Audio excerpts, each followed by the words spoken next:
샬롬. 오늘 함께 나눌 하나님 말씀은 로마서 1장 18절에서 25절까지의 말씀입니다. 함께 말씀을 읽습니다.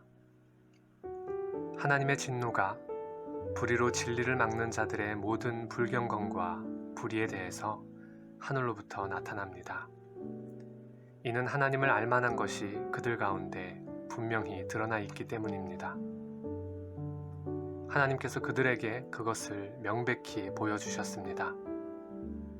세상이 창조된 이후로 하나님의 보이지 않는 것들, 곧 그분의 영원하신 능력과 신성이 그분이 만드신 만물을 통해 명백히 보여 알게 됐으므로 그들은 변명할 수 없습니다.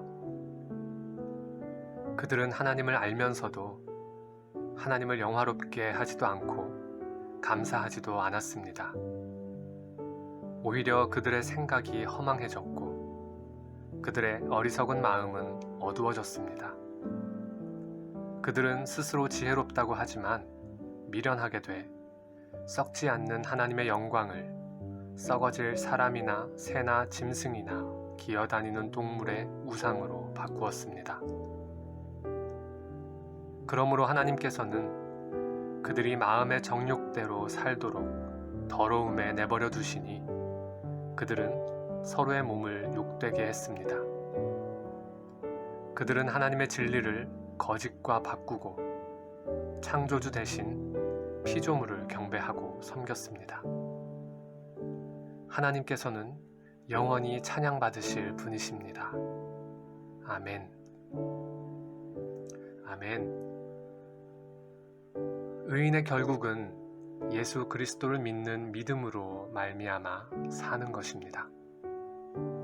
그러나 불의로 진리를 막으며 사는 악인의 결국은 그들의 모든 불경건과 불의로 말미암아 하나님의 진노를 사게 됩니다. 이는 하나님이 정하신 죄에 대한 결과입니다. 아담 이래로 인류는 전적으로 타락하여 죄 아래 놓였습니다.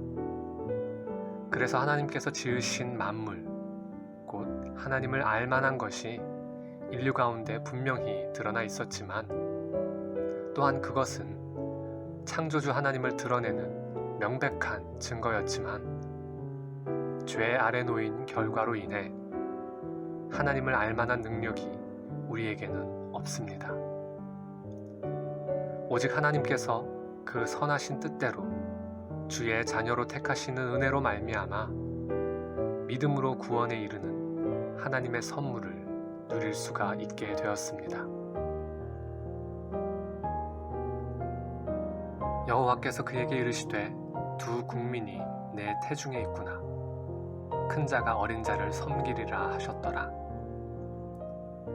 에서는 야곱의 형이 아니냐. 그러나 내가 야곱을 사랑하였고 에서는 미워하였으며 기록된 바 내가 야곱은 사랑하고 에서는 미워하였다 하심과 같으니라. 그런즉 우리가 무슨 말을 하리요? 하나님께 불의가 있느냐? 그럴 수 없느니라. 모세에게 이르시되 내가 긍휼히 여길 자를 긍휼히 여기고 불쌍히 여길 자를 불쌍히 여기리라 하셨으니 그런즉 하나님께서 하고자 하시는 자를 긍휼히 여기시고 하고자 하시는 자를 완악하게 하시느니라. 토기장이가 진흙 한 덩이로 하나는 귀히 쓸 그릇을 하나는 천히 쓸 그릇을 만들 권한이 없느냐. 곧 창세전에 그리스도 안에서 우리를 택하사 우리로 사랑 안에서 그 앞에 거룩하고 흠이 없게 하시려고 그 기쁘신 뜻대로 우리를 예정하사 예수 그리스도로 말미암아 자기의 아들들이 되게 하셨으니 이와 같은 성경의 말씀들은 하나님의 택하심의 은혜와 그 공의로우심을 증거합니다. 그래서 하나님의 긍휼하신 은혜를 입지 못한 악인들은 명백한 하나님의 증거 앞에서도 하나님을 영화롭게 하지 않으며 감사하지 않습니다. 오히려 그 생각은 허망해지며 그 어리석은 마음은 더욱 어두워져 갑니다. 하나님의 영광을 썩어질 우상으로 바꾸었습니다. 바울은 이를 두고 하나님께서 그들의 마음이 정욕대로 살도록 더러움에 내버려 두셨다고 증거합니다. 하나님의 공의의 차원에서 일어나는 일들입니다. 그러므로 악인이 하나님의 진노를 사는 것을 두고 항변할 수 없고 변명할 수 없습니다. 하나님의 공의를 따른 당연한 결과이기 때문입니다. 바로 여기서 우리는 그러므로 우리를 향한 하나님의 택하심의 은혜가 얼마나 값진 것이며 얼마나 측량할 수 없는 크신 은혜인지를 깨닫게 됩니다. 이 은혜를 깨달은 자만이 멸망에 이를 악인들과는 달리 하나님을 영화롭게 할 수 있으며 하나님께 감사할 수 있습니다. 창조주 하나님을 경배할 수 있습니다. 우리는 이 은혜를 바로 깨달은 자들입니까? 우리의 삶에 이 은혜의 증거와 열매들이 있습니까?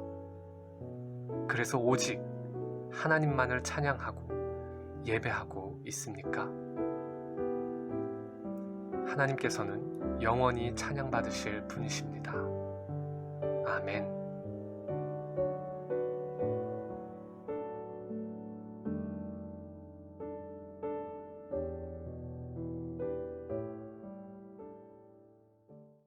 나는 오직 주의 인자하심을 의뢰하였사